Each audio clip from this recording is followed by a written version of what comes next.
Universe நேயர்களுக்கு எனது அன்பான வணக்கத்தை தெரிவித்துக் கொள்கிறேன் தோழர்களே. ஒரு மிராக்கிள் இருக்கும் இல்லையா, யார் நம்ப முடியாத ஒரு ஆச்சரியம் இருக்கும். இது எல்லாருக்கும் தெரிந்த செய்தியாக இருந்தாலும் நான் சொல்லுகிற போது இது இப்படியா அப்படிங்கிற உங்களுக்கு ஒரு ஆச்சரியத்தை கொடுக்கும் என்பதில் வெறும் மாற்று கருத்தே இருக்காது. எப்படி? இப்போது திமுக துவங்கி 75 வருஷம் ஆச்சு. தோற்றுவித்தவர் பேரறிஞர் அண்ணா அவர்களும், மதியழகன் அவர்களும், நடராஜன் அவர்களும், தோழர்கள் 5 பேர் இதில் இருக்கிறாங்க. எல்லாம் சேர்ந்து உருவாக்குனாங்க. அதற்கு ஒரு காரணம் இருந்தது.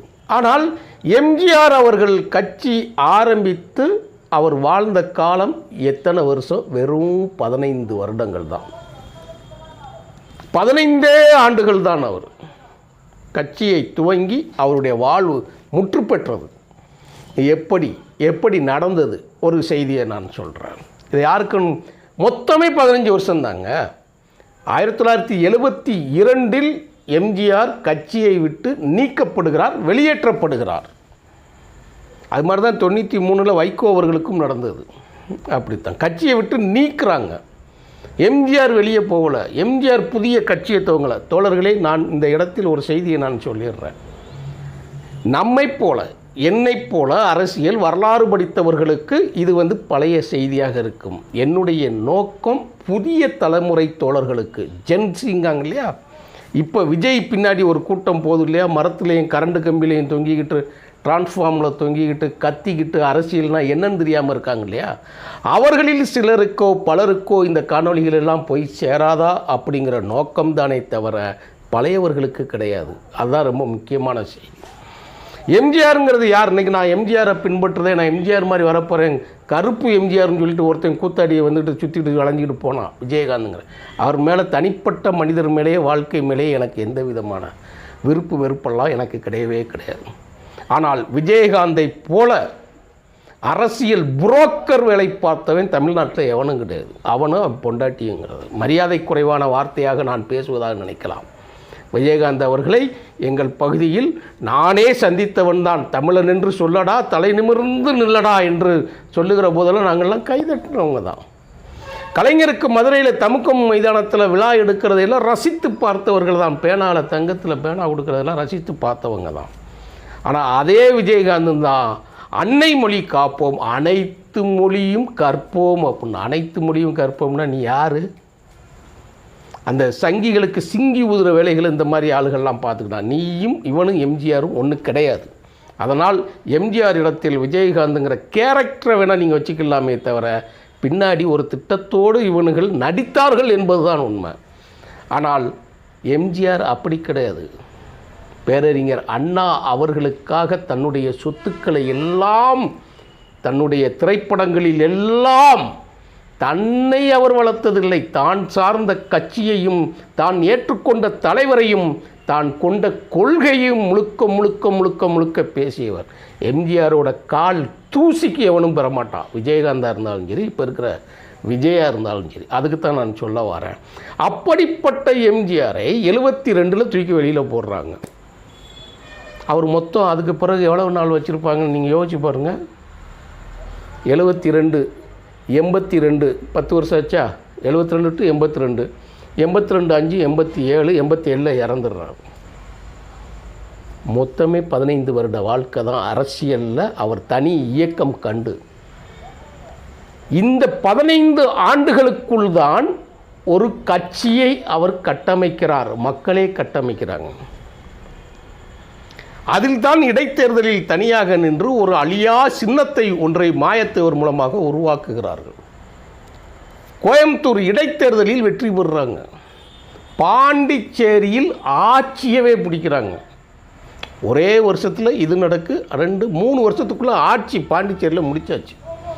4ஆவது வருஷம், 5ஆவது வருஷம் தமிழ்நாட்டோட முதலமைச்சர் ஆகிட்டார். அடுத்த 10 ஆண்டுகள் அவரை கட்சியை விட்டு நீக்குவதற்காக கம்யூனிஸ்ட் இயக்கங்களும், அன்னைக்கு மாற்று கருத்துக்கள் வரும்போது கம்யூனிஸ்ட், காமராஜன் காங்கிரஸும், இந்திரா காந்தி அவர்கள் காங்கிரஸும், ராஜீவ்காந்தியோட காங்கிரஸும், மற்ற ஜனதாதள், மற்ற குட்டி குருமானெல்லாம் சேர்த்துக்கோங்க, அவரை அசைத்து கூட பார்க்க முடியவில்லை. ஒரு சின்ன ஒரு வரி ஒரு கதை ஒன்று சொல்கிறேன், அது எப்படி இருக்குன்னு பாருங்கள். எம்ஜிஆருக்கு பொருந்தும். அது வந்து பஞ்சமாக பாதகம் பண்ணி பார்த்த கருணாநிதி அவர்கள்.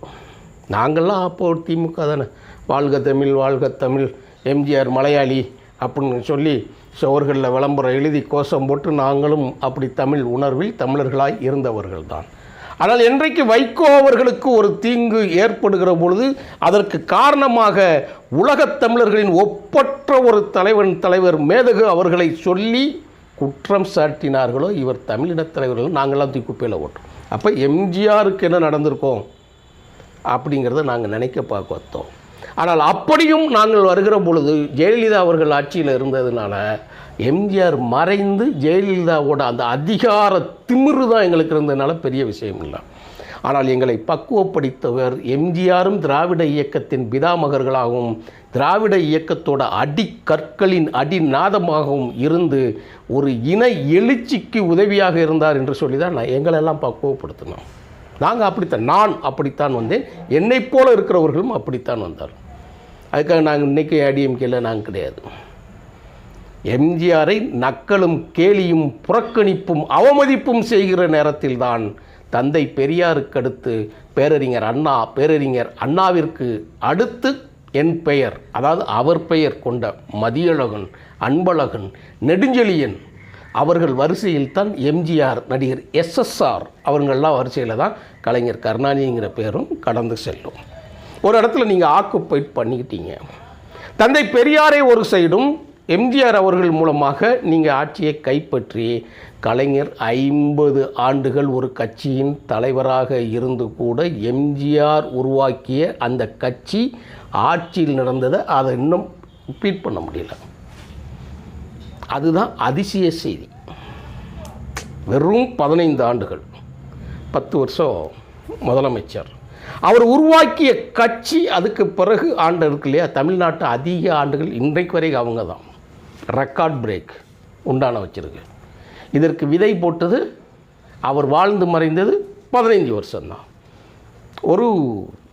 ஒரு கம்பெனியில் ஒரு வாட்ச்மேன் இருக்கிறாரு, பியூனாவாகவும் அவர் மாறுறாரு. அந்த கம்பெனி ரொம்ப பெரிய அளவில் டெவலப் ஆகுது. இந்த வாட்ச்மேன் இருக்கார் இல்லையா, அவருக்கு வந்து அப்படியே கொஞ்சம் வயது முதிரும்போது ஒரு மாதிரியா புது ஆளுகள்லாம் வரும்போது இவர் புறக்கணிக்கப்படுகிறார். இந்த வாட்ச்மேன் வயதும் கொஞ்சம் கூட இருக்கிறதுனால அந்த கம்பெனி ஓனர் என்ன பண்ணுறாருன்னா, ஒரு நாள் கூப்பிட்டு இங்கே வாப்பா, நீங்கள் வேண்டாம், நீங்கள் வந்து கம்பெனி ரொம்ப டெவலப் ஆகிடுச்சு, நீங்கள் இருக்கணும்னா நீங்கள் வெளியே போயிடுன்னு சொல்கிறார்.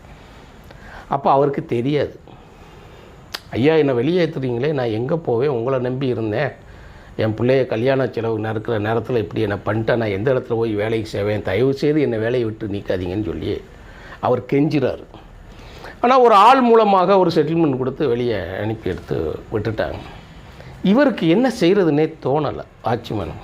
ஆனாலும் தான் இத்தனை ஆண்டுகள் 20-30 ஆண்டுகளுக்கு மேலே ஒரு இடத்துல வேலை பார்த்த இடத்த வச்சு நம்ம மாற்ற முடியாதேன்னு சொல்லிட்டு அந்த கொடுத்த சொற்ப தொகையை வச்சு அந்த கம்பெனி வாசலில் வந்து அவர் ஒரு பெட்டிக்கடை போடுறார். இவர் பெட்டிக்கடை போட்ட உடனே இந்த கம்பெனி டெவலப் ஆகிருக்கு பார்த்தீங்களா. ஒரு வாட்ச்மேன் பெட்டிக்கடை வச்சுட்டுறாருன்னு சொன்ன உடனே நம்ம வாட்ச்மேன் அப்படின்னு சொல்லி எல்லோரும் நினச்சி அந்த கடையில் தான் எல்லாருமே போய் ஜாமான் வாங்க, பொருட்கள் வாங்க, எல்லாமே வாங்க, அவரை ஆதரித்து வைக்கிறாங்க. கடை டெவலப் ஆயிடுச்சு. அப்படியே அந்த வாடகைக்கு இருந்த இடத்த சொந்தமாக அவர் விலைக்கு வாங்குறார். பெட்டிக்கடை தான். பெட்டிக்கடையே அந்த இடத்துல இருந்த இடம் நல்லா வியாபாரம் ஆன உடனே விலைக்கு வாங்கிட்டார். அந்த விலைக்கு வாங்கினோடனே இடத்த கட்டடமாக கட்டி ஒரு சூப்பர் மார்க்கெட்டாக வைக்கிறார். அந்த சூப்பர் மார்க்கெட் அடுத்தடுத்த தலைமுறையில் நல்லா வச்சு இவருக்கு செல்வம் பெருக்கி வச்சு அந்த ஏரியாவே பெருசாக ஆக்கி சென்னை வரையில் தன்னுடைய கிளைகளை பரப்பி விட்டுட்டார். இப்போ என்ன கூத்து நடக்கு தெரியுமா? மோட்டிவேஷனுக்கு யாரை கூப்பிடலாம் அப்படின்னு சொல்லி கேட்கும்போது அந்த பக்கத்து ஊரில் இருக்கக்கூடிய ஆளுங்க எல்லாருமே சேர்ந்து இவர் பெரிய ஆளாயிட்டார்ல, பெரிய பணக்காரன் கோடீஸ்வரன் ஆகிட்டார். காரை விட்டு இறங்கி அவர் போகிறதுக்கே நேரம் இல்லை வைக்கலாம். போய் எல்லாம் பேசி எல்லா இடங்கள்லேயும் வந்து நீ எப்படி செல்வந்தனாருன்னு சொல்லி இவர் சொல்லி முடிக்கிறார்.